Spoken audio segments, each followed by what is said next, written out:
Inama nkuru y'itangazamakuru ni urwego rw'igihugu rwigenga rushinzwe kongera ubushobozi itangazamakuru mu Rwanda, rwemejwe n'itegeko 03/2013 ryo ku itariki ya 8 Gashyantare 2013. Ari nabwo rwahaye inshingano zo gutangira gushyira mu bikorwa ingamba n'uburyo bwafasha itangazamakuru n'abikorera kugira umwimerere wumvikana, guhindura imikorere ijyanye n'ikoranabuhanga ryo muri iki gihe, ndetse no gufasha itangazamakuru kumenya no kwakira impinduka zigaragarira mu bumenyi rusange bamaze guhugurwamo. Inama nkuru y'itangazamakuru mu rwego rwa leta rwahawe inshingano zo kongera ubumenyi no kubaka ubushobozi bw'itangazamakuru mu Rwanda, nk'uko itegeko rigenga urwo rwego ribisobanura neza.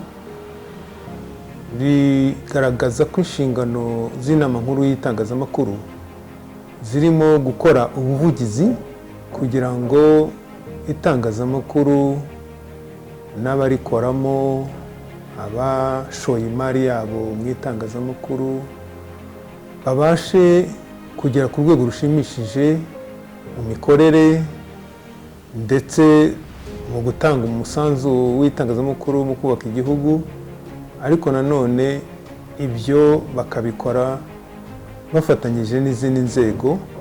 Ubwo buvugizi rero buri mu nshingano z'inama nkuru y'itangazamakuru. Urundi rwego navuga mu kugaragaza neza isura yo guteza imbere itangazamakuru tugiramo uruhare nk'inama nkuru y'itangazamakuru, ni urwego rwo kubaka ubushobozi no kongera ubumenyi abashinze ibitangazamakuru, ababiyobora ndetse n'abakora mu itangazamakuru. Uko kongera ubumenyi no kubaka ubushobozi tubikora mu rwego rw'amahugurwa tubagenera. Iyo nayo ni inshingano ikomeye. Iyindi nshingano iza yuzuza izo mvuze mu kanya harimo gukora ubushakashatsi. Gukora ubushakashatsi butugaragariza isura y'aho itangazamakuru rigeze ryiyubaka, aho rigeze ritanga umusanzu waryo mu kubaka igihugu, aho rigeze rikora mu buryo burambye, kuko abarishinze ni abafite gahunda yo guteza imbere igihugu ariko nabo biteza imbere.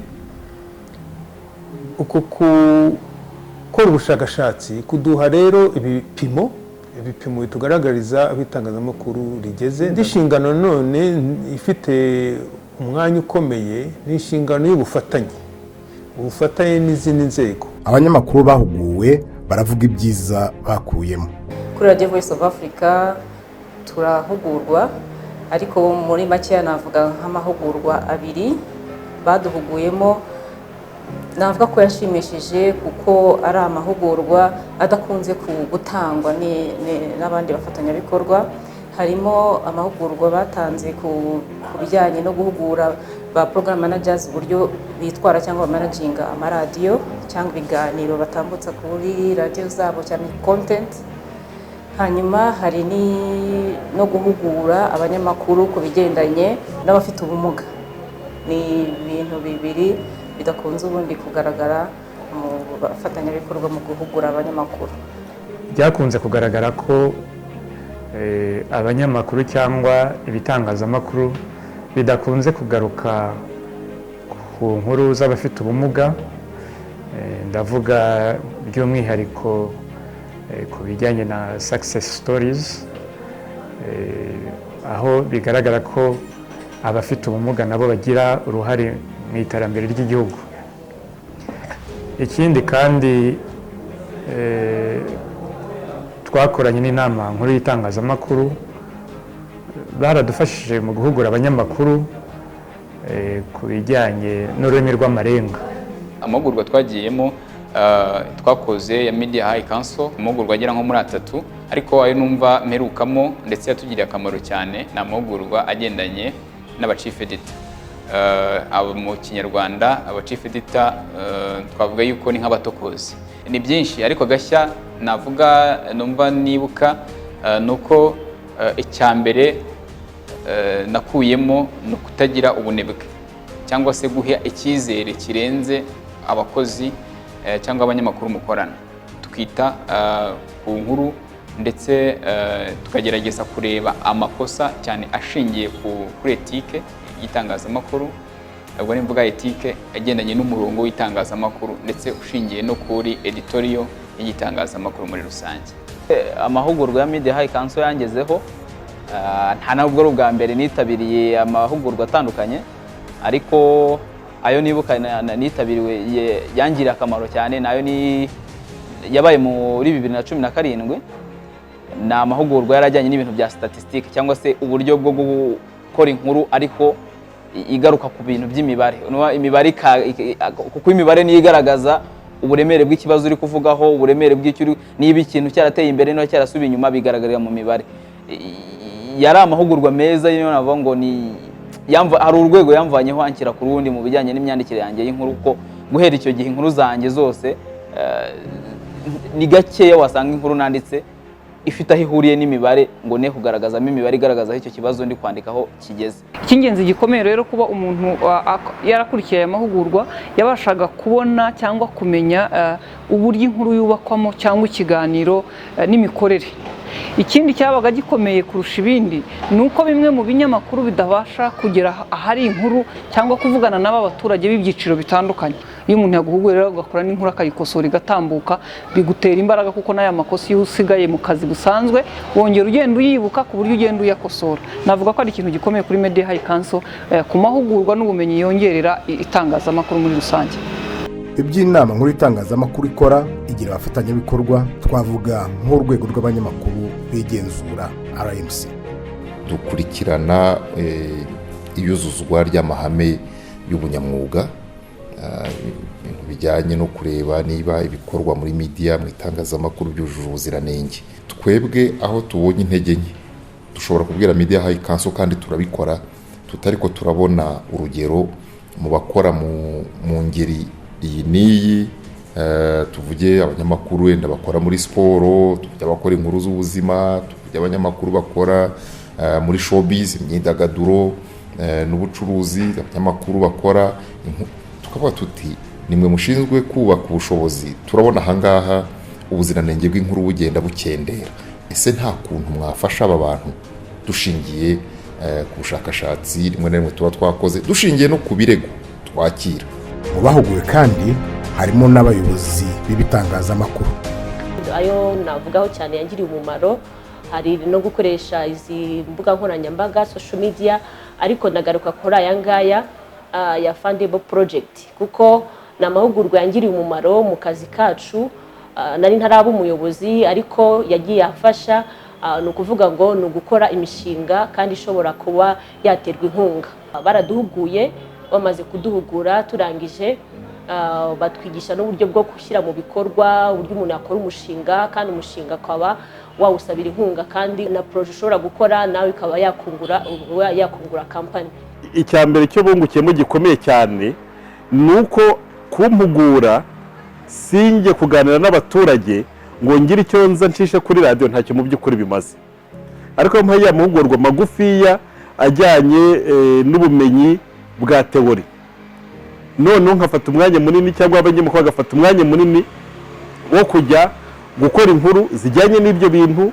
Nk'ubu bagiye mu bigo nderabuzima baganiye n'abantu bafite abana benshi, babereka ingaruka zo kuba batararinganije urubyaro, baganiriye n'abantu bafite abana bake, ufite abana babiri, ufite batatu, babereka ibyiza byo kuringaniza urubyaro, byaba ku buzima bw'umugore, byaba ku buzima bw'umuryango mu bijyanye n'ubukungu, kuko uzasanga umuryango kandi nacyo cyagaragaye, umuryango urimo abana benshi ntibabaho neza, kuko ibyo kurya ubwabyo bisaba byinshi cyane, imiryango myinshi bidashoboye, kuko usanga ikintu cyanagaragaye nuko ya miryango itifashije iyo yambira ibyara abana benshi.